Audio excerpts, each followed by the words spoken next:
So the next topic we're going to talk about is HTML5 in Chrome. This is a really cool talk, one of the cooler talks that I've seen in a while, but today is packed with really cool things, and this one hopefully will make you una. We have Jeremy Orlow. He's from our London office.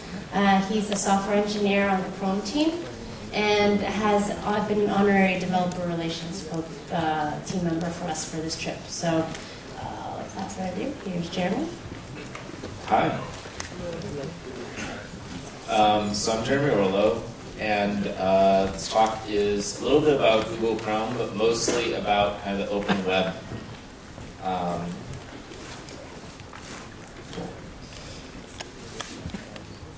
So just in case any of you guys have never seen it, this is what Google Chrome looks like. This is Google's web browser. And you'll be seeing more of this later, but in case you really didn't know what I was talking about. So why did Google build a web browser? There are kind of three major reasons. One is Google Apps. I don't know if you've noticed, but they can oftentimes be pretty intense in terms of using a lot of JavaScript and stuff like that. And if you're on a slower machine, or you're on a mobile, or you're on a really old web browser, things are really slow. And so one of the big reasons why Google first looked at making their own web browser is we wanted things to be really fast. And we were kind of hoping that other web browsers would sort of take this really seriously too, and I think it's worked so far. So Google Chrome uses WebKit under the hood, which is also what Safari uses, and it's what most mobile browsers use. And it's really fast, and it's pretty efficient. And then for the JavaScript engine, we actually had a team come up with a completely new JavaScript engine using some techniques that had kind of been around for a while in various languages, but had never been applied to JavaScript. And did some pretty cool innovation in that space. So the other reason why we made a web browser is that given that we were building these really complex web apps, we were finding that we were crashing the browser all the time. And stability was really kind of a big issue for us internally. So that's why we built it with the multi-process architecture, which basically means that if one part of the browser crashes, it usually doesn't take down the whole browser. I don't know if you guys have ever seen, I should have a little image of it, I don't. But it's like a little icon of a tab with a frowny face. That's called the sad tab page. And that's what comes up whenever just one tab crashes, but the whole browser doesn't. And then the last thing that we really wanted to do better on was security. And this was, as long as we were doing multi-process, it actually became pretty easy to make all the processes doing rendering to be able to put them in a sandbox. So if, for example, if there's an exploit in WebKit, the worst you can do is crash the browser, or crash that one tab. You can't actually take over the whole computer. So these are kind of the main pillars of what we try to always keep in mind whenever we're adding new features to Chrome. We'll talk about some of the other stuff that we're doing in a second. So where are we now, though, with Chrome? So you can see from over in the corner, we've gotten a lot faster. I think we're 3 times faster than when we first launched. And the users have been growing pretty much linearly. So we've been out for under 2 years. We have 5 stable releases. That doesn't even include the beta releases. And yeah, I guess it's like 5 in a year and a half. But anyway, and we're up to over 70 million users and growing still rapidly. And the really cool thing about Chrome, as I mentioned, is that we use WebKit, which means that if your website works in Chrome, it almost for sure works in Safari and vice versa. The only exception is when you're using a really new feature, but then generally the next version of each browser will support those features. This also means that most of the features that you use in Chrome and Safari will also work in mobile browsers. Once again, depending on how old the browser is. But so even though these various browsers have 10% market share each, or something around there. You add them together and it ends up being a pretty big chunk of the market. So as I mentioned, we always keep speed, stability, and security in mind at every step of the way. But one of the big other emphases that we've had lately is we want to make it so that you can do everything on a web app that you can do in a desktop app. And that's really ambitious, and it's going to take a while to get there. But I think we've made some pretty big moves in that direction already. And it's kind of the end goal for us is that we want to make sure that you can choose to make a web app or a desktop app, and you're choosing based on which makes most sense, not what technologies are available in each. So I'm going to, in a few moments, go through a presentation, but that kind of highlights a lot of the specific technologies and how to use them. But the big areas that we're really pushing into are graphics, like especially 3D graphics. I'll show you some of that. Video and audio playback. I'm sure all of you have heard about the video tag at this point. Threading or workers, so that you can have multiple threads of execution doing processing in the background. We're experimenting with notifications, which be easiest just to show you that. And various forms of storage and communication. So let me go back to my browser here. And go to full screen. You saw something very similar with Daniel's presentation, and if you were wondering how he was able to click on stuff and move it around, it's that this presentation and his presentation are actually web pages. So I'm in Chrome. I can go view page source, and I can look at the source for how this site actually works. And if you notice, I'll talk about this site a little bit more later. But this is slides.html5rocks.com. And so you can follow along, check it out, whatever. So, yes, I mentioned HTML5. So this is a rough timeline of kind of, in broad strokes, various web technologies. You notice HTML came along in 1991. A couple years later, HTML2. A couple years later, we have CSS1, JavaScript. All the while, all kinds of new features are being added. Browser innovation is just crazy. We're all the way up to HTML4 by 1997. You're doing dynamic HTML stuff. CSS2 comes around. Then we get up to XHTML1. And if you know your history, right around 2000, that's around when the browser wars kind of trailed off. And Microsoft IE6 was kind of the dominant one. That was like 2001 or something. And really, if you look from in the last 10 years, there's been almost no innovation in the browsers themselves. Almost all the innovation has been web developers finding new ways to do cool things with what they already have. So tableless web design. That CSS has been around for a long time. People just figure out how to make use of it.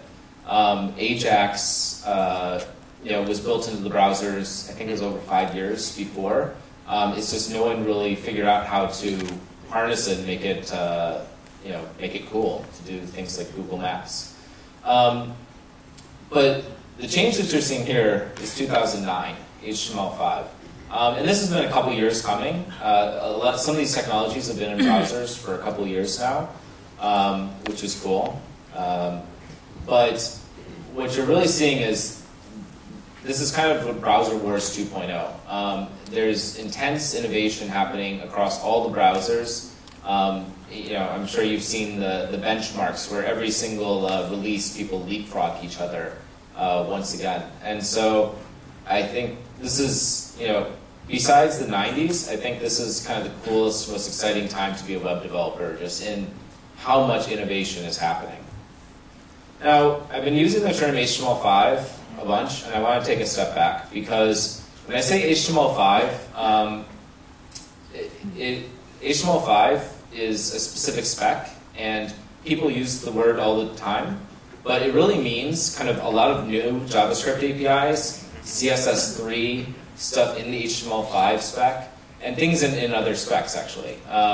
So a bunch of what I'm going to show you is actually not technically in the HTML5 spec.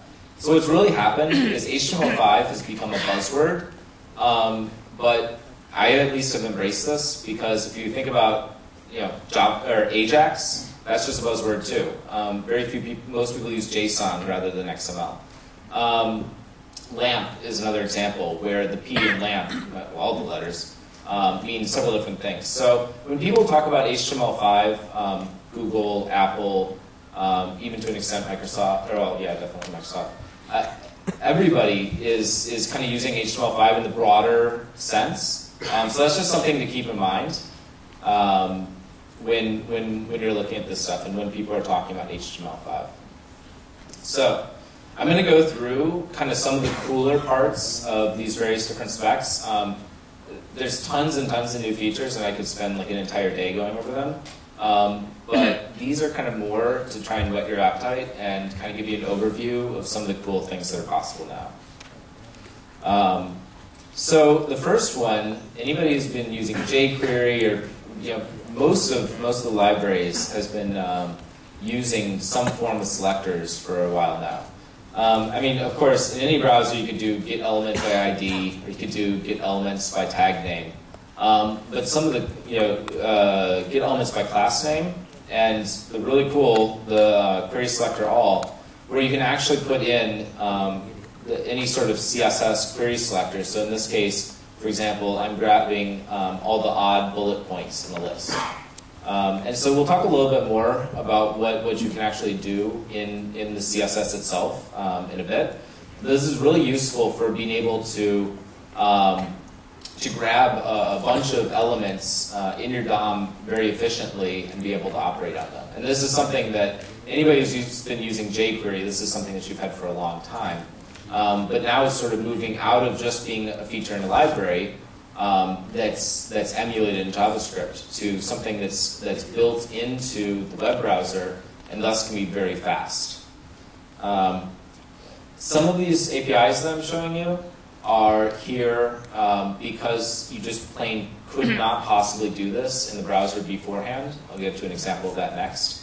But a bunch of these APIs are also trying to make it much more fast and efficient and easier to do a lot of these things that people have been doing with libraries or other hacks for some time. But I think pretty much everybody working on these standards is very really appreciative of what the libraries do. And oftentimes the web standards will actually take the ideas that library developers create and pull them in. So here's another cool thing that you can do with HTML5 that is available in pretty much all the browsers, including IE8. And that's web storage. So there's a couple different types. So I'm going to talk about the local storage variant. What this basically, zoomed in.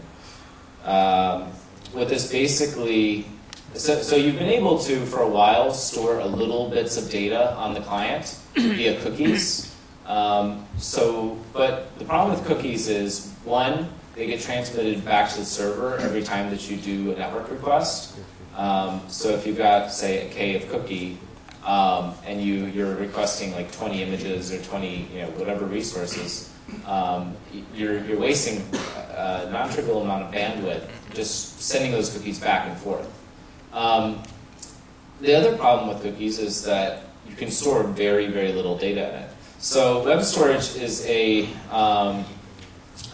basically a set of key value pairs. So to access something called value within local storage, you just say window.localstorage, and then there's a couple different things you can do. You can call a function called getItem, or you can just access it this way and grab it. So in this case, it's setting the text area to this, and whenever I'm typing, it's actually saving what's currently in the text area to local storage. So I can say test 1, 2, 3. and then I can actually quit the web browser.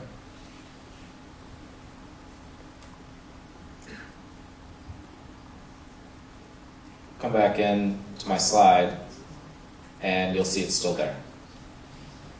And so similarly, so that's great if you just have simple amounts of data that you want to store. But let's say that you want to store a lot of data, or you want to access it. There's lots of advantages to using full-blown database. So Web SQL database is just that. So in this example, I can create a table and I can add some to-do items. So I'll add item 1. And same thing, I can close the browser, open up the browser, and it'll still be there. This is stored on the user's local machine. Close the browser, it comes back.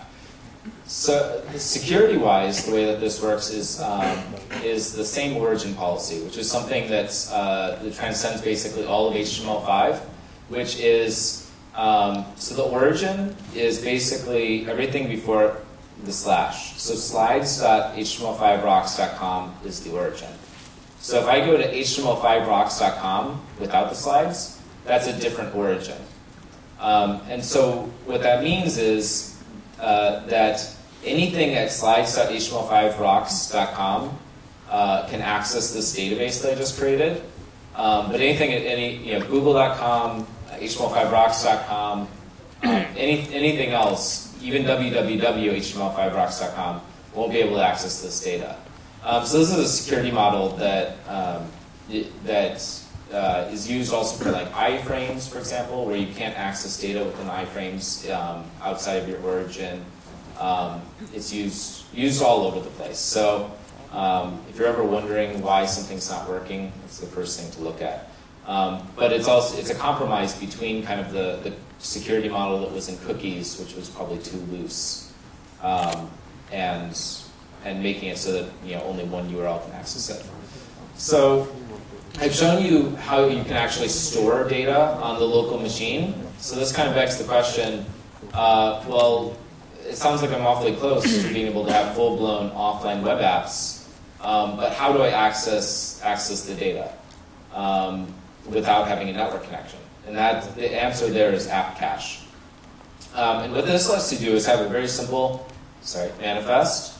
So in the HTML tag, you'd have the manifest attribute and give it a file name. And so let's say, this right here is an example of what cache manifest might look like. And it's a pretty simple syntax, and that pretty much just is a listing of files that you want to make sure are available offline. And there's some JavaScript programmatic interfaces that you can use to actually access this data. So, for example, you can get a callback whenever it's checking to see if there's a new version of the app cache. There's other examples. But this is a very simple way. If your application is structured in such a way that it works with application cache, it's a very simple way to quickly make your application an offline app, assuming that you're storing any data locally, so that because you can't do XHRs if you're offline. What's wrong with this?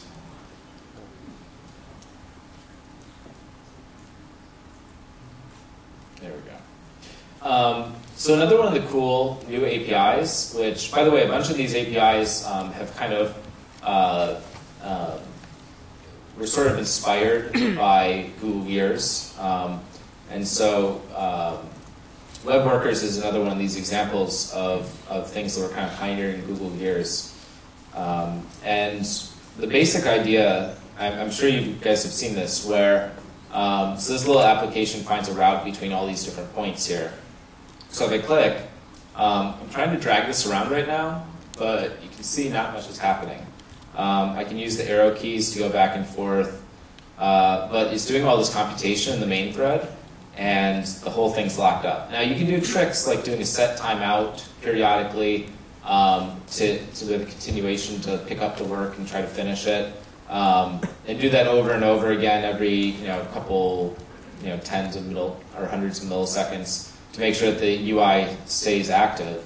But a much better way to do any sort of computation, or you can do basic things from workers also, like do XHR or things like that, is you can use a worker, which is basically sort of like a thread or another background process. So in this case, I can click the find route with workers, and you can see I can move around, and it's doing this processing in the background. And workers can't access the DOM. All you can do is message passing. So this is an example up here, where, for example, if the worker is sending some data to the main thread, the worker would call post message with some amount of data, which can be strings, it can be simple objects, it can be regular expressions, it can be images. There's a large amount of data that post message knows how to pass. And then on your main thread, or on your main page, where it instantiates the worker, it would also have a on message event that would fire whenever there's a message. And it works the same way. The worker can have an on message. It has an on message event that will fire when it gets something. So so you can't access the DOM, which makes these a little bit harder to use. But the reason for that is that everything within the web follows run to completion, which basically means that only one thing can be happening at a time. There's no concept of threads within JavaScript in order to try and keep things simple. So the reason why you wouldn't want to do this is, let's say I'm typing into a form at the same time as JavaScript is doing some processing.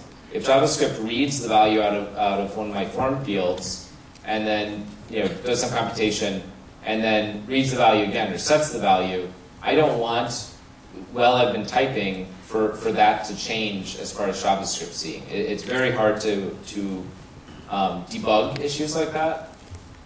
So web workers follow this very simple message passing scheme to completely avoid having those kinds of issues. So when you do a post message, it's sending a copy of the data to the background. So web workers right now can do pass messages, they can do XHRs, and they have some basic access to, I think, SQL and a couple other things. So the main thing that they're good at is computation at the moment, but we are, as new APIs get added, they're generally being added to workers as well, and over time they're going to become more and more powerful, I think. So another cool one of the technologies is WebSockets. And this basically allows two-way communication between your web app and a server that supports WebSockets. It's basically like TCP for the web. And so you can see it follows a very similar interface to what we just saw, where there's an on message, on open, on close, and then post message. And the server support for this is still pretty basic. I believe there's a project for adding support to Apache. I don't know how far along it is yet. But there's some other, there's like a Python-based server and some other servers. But Google is actually using WebSockets with Wave right now, with Google Wave. And I think we're also looking at using it for some of our chat windows. And the reason why this makes a lot of sense is in order to do a chat window, you basically, every single time that there's some data that you want to send to the other side, you have to do an XHR. And so that means you have to do the three-way handshake, you send the headers, any cookies you have. It ends up being quite a bit of overhead. And so if you are doing chat where every single character you type is getting sent live, you can imagine that means every single character is like a K of data if you've optimized it. And similarly, you have to keep an open connection to the server at all times so that whenever there's a message queued up for you, it can be sent back. So you have to do hanging gets. And So it ends up being quite a bit of overhead for both the server and the client. So WebSockets is kind of an answer to this, and it's also a way to do bidirectional communication. So we're really excited about this, and this is, so I should probably be telling you kind of what where these are available. WebSockets is currently in Chrome and has been for a little while, and it just came out in the latest Firefox beta. So notifications, this is one of the, so the order actually of the presentation has been kind of from some of the most widely available to some of the more bleeding edge stuff. So notifications is one of the ways that we're trying to make web apps more, be able to still have rich experiences like you do in desktop apps. So for notifications, I'll just show you. So in this case, you need a request permissions, and there's a couple APIs where we have to do something like that. But so I'm just going to show the latest tweet from one of our accounts, and you can see this is not in the browser window. This is like a notification that's completely separate. If there are multiple notifications, they can be stacked. They can programmably be controlled so that, for example, if I'm doing a calendar app, maybe I want it to show me meeting reminders, but I want it. This can all be HTML here, so so meeting reminder can actually have a button that says, remind me in 5 minutes, or it can have a button that says I don't care, or maybe even a button that says email the person I'm not coming. And it can be programmatically closed when it's done. There's a lot of features, but the basic API is there's a way to see if it has permission, because we don't want to make this just another avenue for like spammers or pop-ups. If it has permission, you can create a notification, fairly simple. I believe this is a text-based notification, but you can also do HTML ones. And basically, if it doesn't have permission, it just calls this to request it. There's a few other pieces of API so that you can close a window after you've opened it, things like that. But this is one of the examples that we're pretty excited about, and I think we're the only ones implementing this right now. But just recently we got some support from Opera and Mozilla, so I think you'll see this coming to more browsers soon. So drag and drop is something that's been simulated for some time using JavaScript libraries, but it's been recently added into HTML itself. So an example, this is a drop area, so an area that I can take this image and drop it there. And then source data is basically just some stuff to prove to you that, give you some additional data. But so you can see I can take this guy, drop it here, gives me some little information. You can also do advanced things like here I'm going to select the text and drag it over. And you can see just the piece of the text that I selected is actually showing up there. But you can also override this. So for example, here I'm going to select some random text, drag it over, and you can see here it's proven to you that it can dump anything there.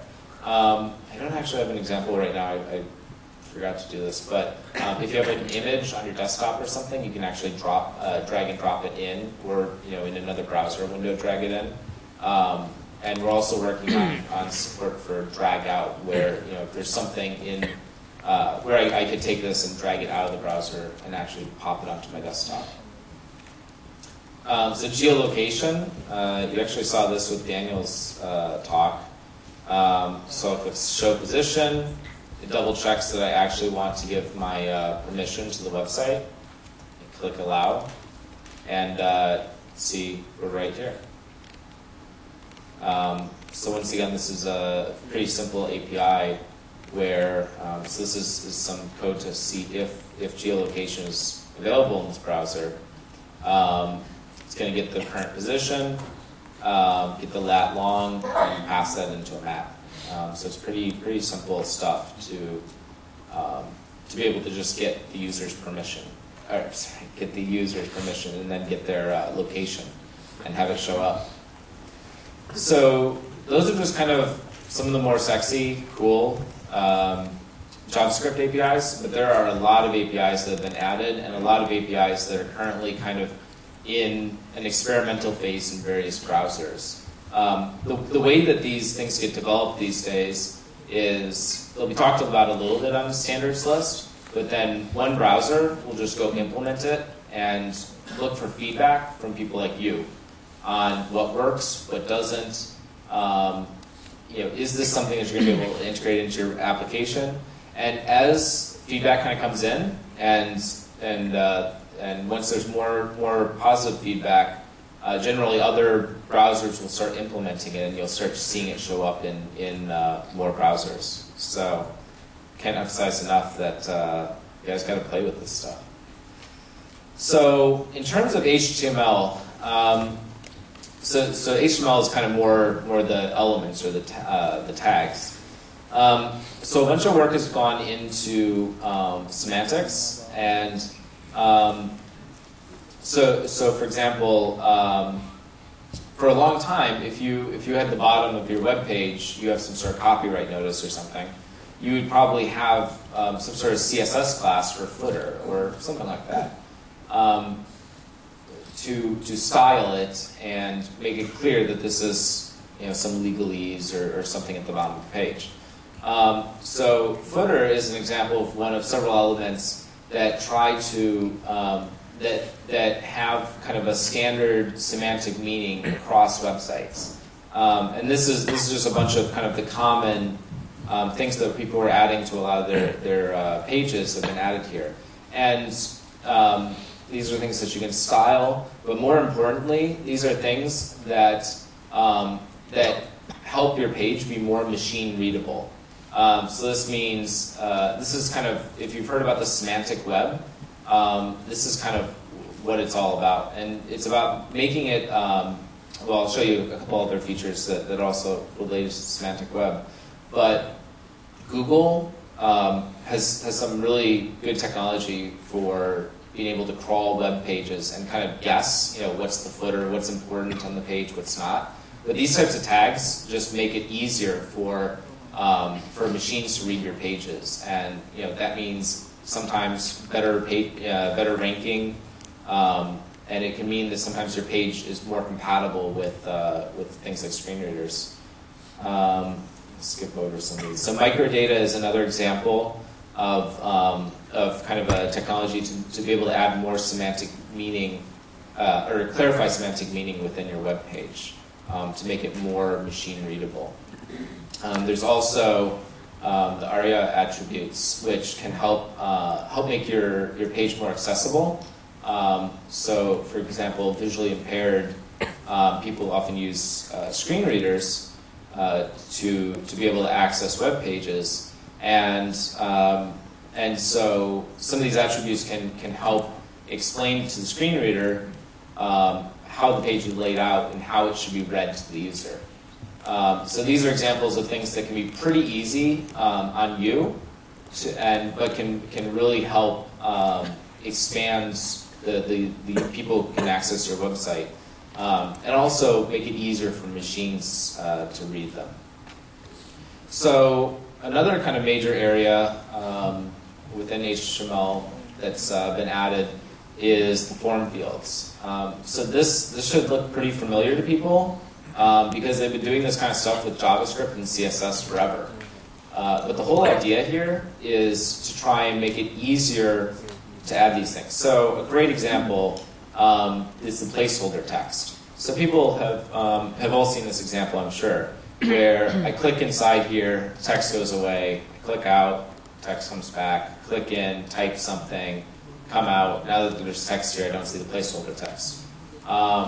Cool thing is, this isn't JavaScript. This is just simply that. All you're doing is you just have a normal input type that's text with placeholder text. Another example is the search box.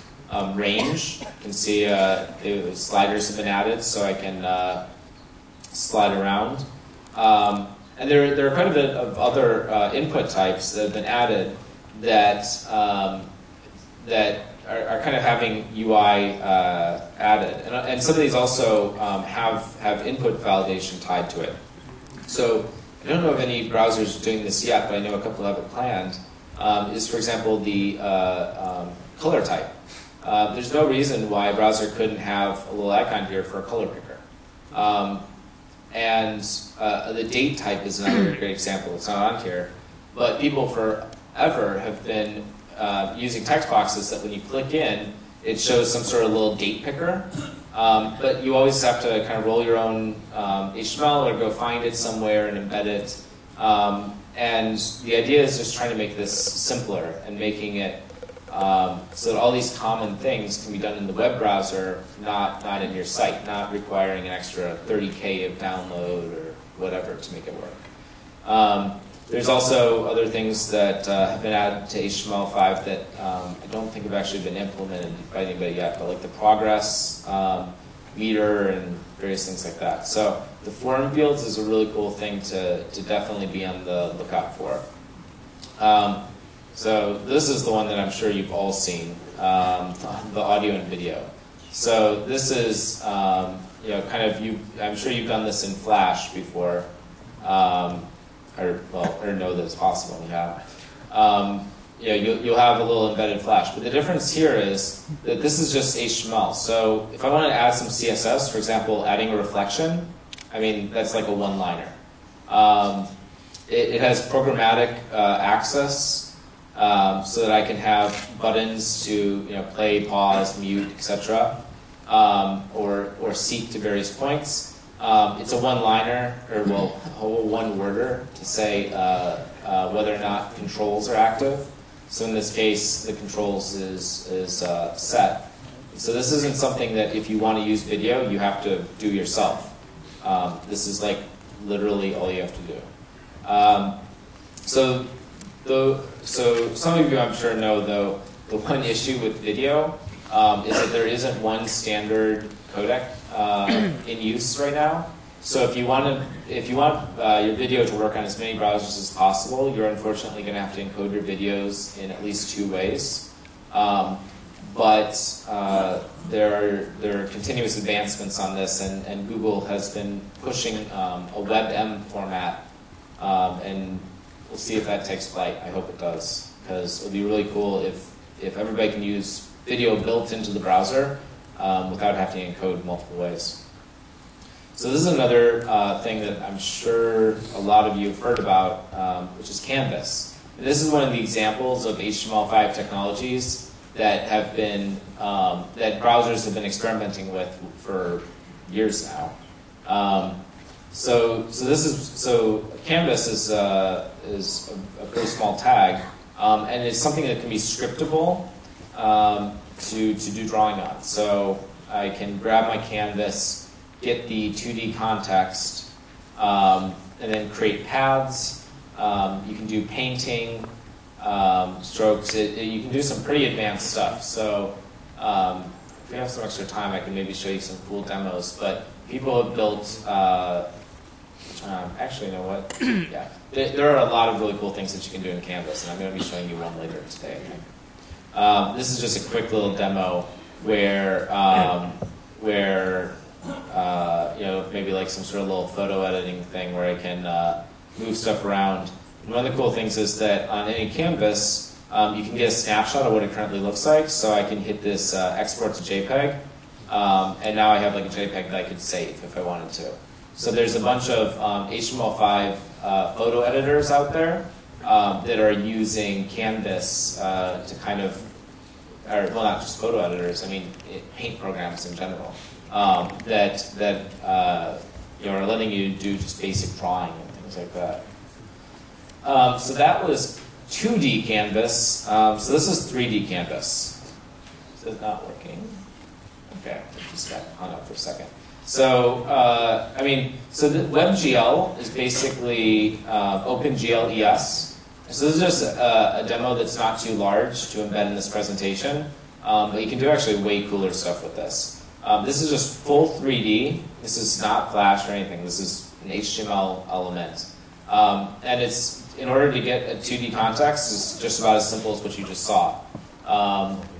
Where you create a canvas, and then you just get the WebGL context from it. You grab a view for it, and you start drawing. And so this is something that I think probably by year's end you're going to see in most of the major browsers. Right now in Chrome and I think all the other browsers, if you want to enable WebGL, you have to opt in because it's still experimental, but hopefully the spec will be finalized soon.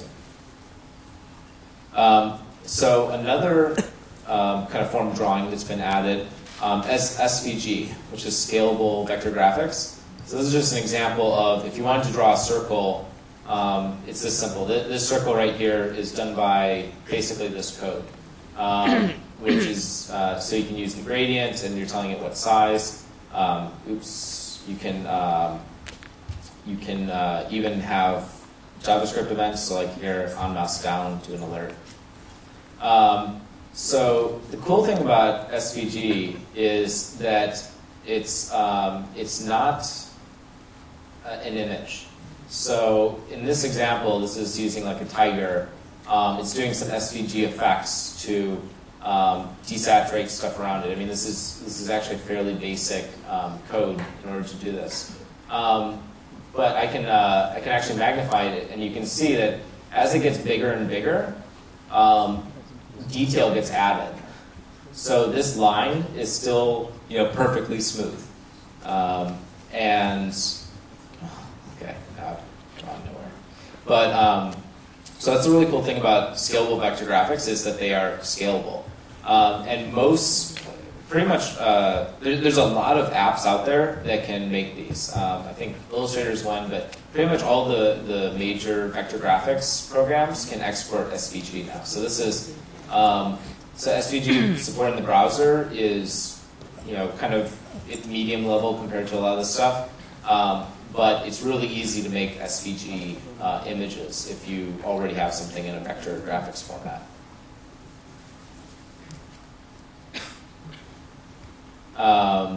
So that's all I'm going to show you for some of the HTML advancements. The major categories were kind of semantics and accessibility, the web form stuff, some of the multimedia, and the 2D and 3D drawing. So CSS is the last thing that I'm going to talk about. So I mentioned at the very beginning of the presentation CSS selectors, and this is kind of revisiting them. So I'm sure that you're familiar with some of the very simple ones, like selecting just a class or selecting a certain ID. But CSS selectors have gotten a lot more advanced. So for example, this is the code that's necessary to make each alternating row be white or black in the background. And so it's using the nth child and even and odd. And so there's a lot of cool things that you can do like this. It's kind of almost like simple scripts to pick which items to be handling. There's also all kinds of new things like display modes. So for a long time you could have your images be in line with text and have text wrap around them. Well, now you can do that with any div using inline block. You can do negation. I mean, this is really something that, like, if this sounds even mildly interesting, you have to check this stuff out, because a lot of stuff that you might even be doing with JavaScript right now can just be done with simple CSS. It's pretty cool stuff. So font support is another really cool thing. So every single font that you've seen in this entire presentation was downloaded. So Google has so basically, most of the browsers now support this, where you can specify your own fonts that get downloaded. So this means you're not stuck with the 5 or so fonts that are all over the web. Which means that, I mean, it's an obvious win if you're a publication, if you're like making some sort of more artsy or magazine or print. But even if you're just making a basic website that has some sort of branding, you almost always have some sort of specific fonts associated with your brand. And up until now, that meant that any of these things that you wanted to have custom fonts, you had to basically generate an image with that text, which made it a pain to update. It meant that search engines wouldn't be able to index it, and it meant longer load times. So the font support basically allows you to specify fonts and point to a URL where the font can be downloaded. And one of the things that Google has done to support this is that we have a font API that allows you to fairly easily access a bunch of free fonts and embed them in your site without any hassle, worry about licensing issues, and with really fast downloads because they're using Google's content delivery network and things like that. So if this sounds at all interesting, just Google Font API, and you can find all the information you want. Another cool feature is text wrapping. So this is an example of where the overflow text is just hidden. Another example where it has no wrap on. And another example where it has text overflow ellipses. And you can see in this case, if I resize the element, whereas here it just kind of cuts it off, same with here, you get nice ellipses cut off to the letter. So this is another example of something that people have done in JavaScript for a while, but it's really slow. And it's also kind of hard to get right. And it ends up meaning that you have complex JavaScript where really all it should be is CSS. There's a lot of cool features like this. I also showed like the inline blocking, for example. Columns is another example of things that for a long time people have done with just JavaScript. There's no reason why you should need to do that. You should be able to freely lay out with multiple columns. Text stroke. So this is something that you can kind of do in a hacky fashion, or you had to generate your own images. If I want to have like a fringe around my text. Full RGBA support. So for example, I can set the opacity of the text separate from the opacity of the background around the text. There's new color models, so like hue, saturation, luminance, and then alpha.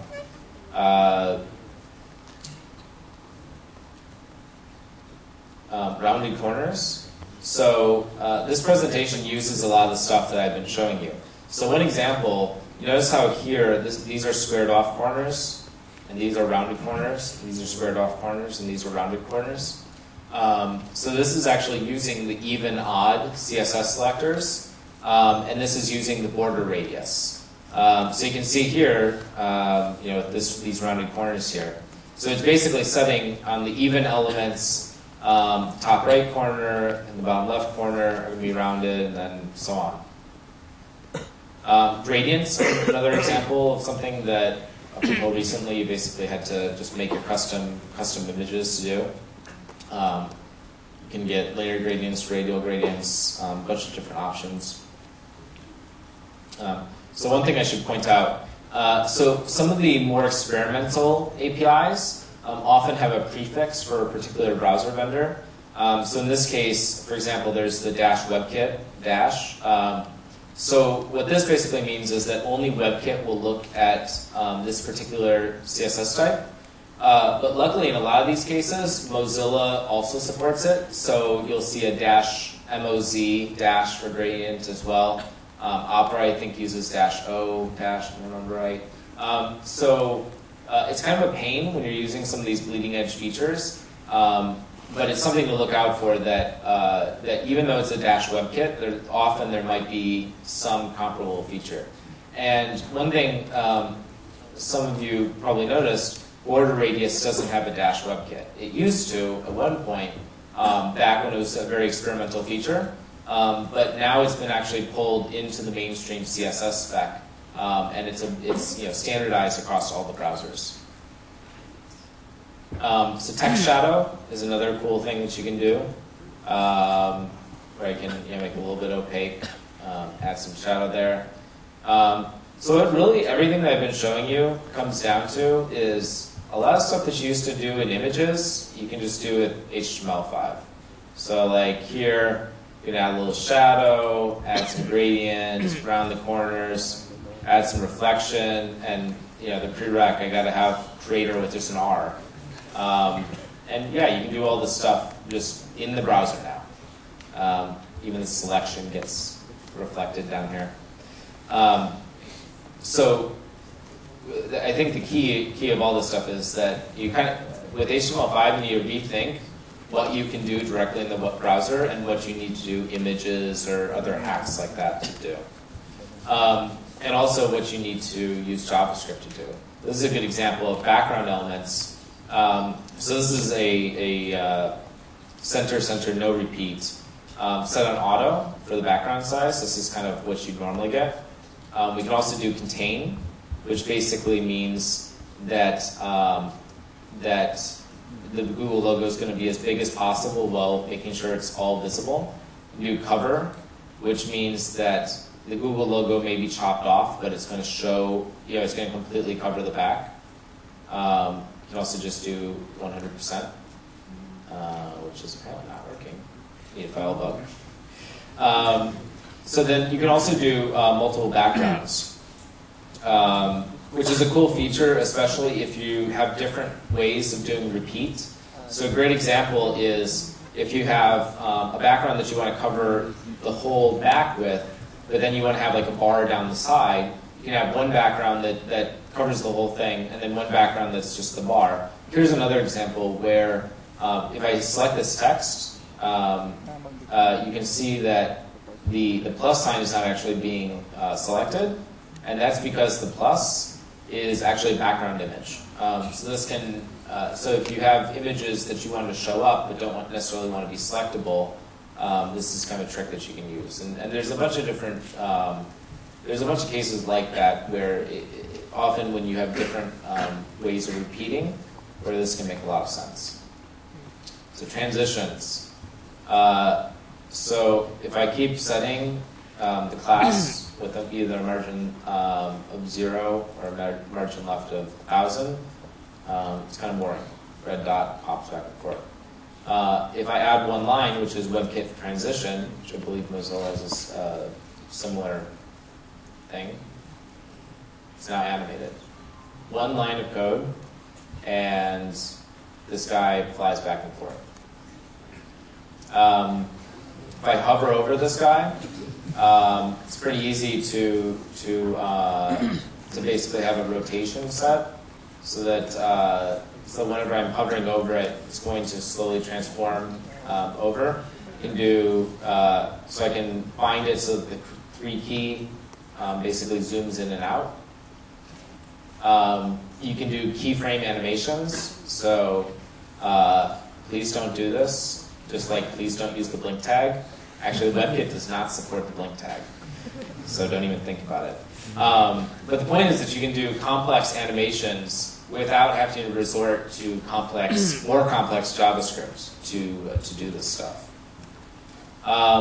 So in terms of CSS, I showed you a bunch of typography, like font stuff, visuals, transitions. I also showed you selectors. I mean, like CSS is getting really cool, and CSS, a lot of these features are some of the transitions are kind of the newer ones that are only in some of the really newest browsers. But a lot of these things have been in browsers for some time now, especially a lot of the selectors.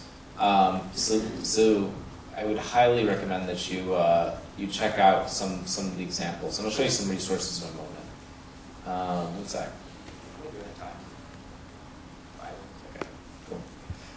So, where can I see all this stuff today? Well, that's a very complicated answer for this. So modern browsers, everything I showed you obviously works in Chrome. A lot of this works in other browsers as well. There are some things that work in other browsers that don't work in Chrome.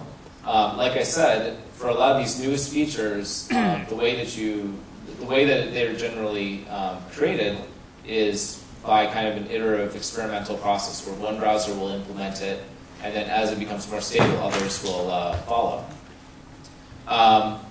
So modern browsers are going to have this. Mobile browsers are often using some like the latest versions of WebKit. One really cool thing if you're designing a Chrome extension, a Firefox Jetpack extension, or a Safari extension, is that by definition you have all of the features, because Chrome extensions have only been available for a while, not too long, and Chrome we auto-update all of our users anyway. So if you're running a Chrome extension, you can pretty much use all of this stuff, which is pretty cool.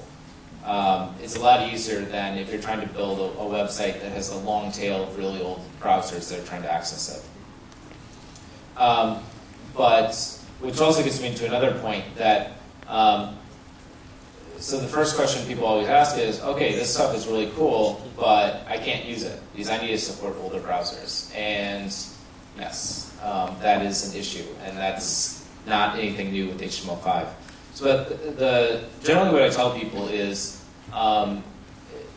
you kind of need to decide if a feature is important, is doing a small enhancement to your website, or if it's critical to your website. Because a lot of the transitions, for example, having something dissolve in and dissolve out is really cool, but it's probably not super important. And some of the browsers that don't support it aren't really going to don't have the JavaScript engines to really be able to emulate it anyway. It's going to be very clunky.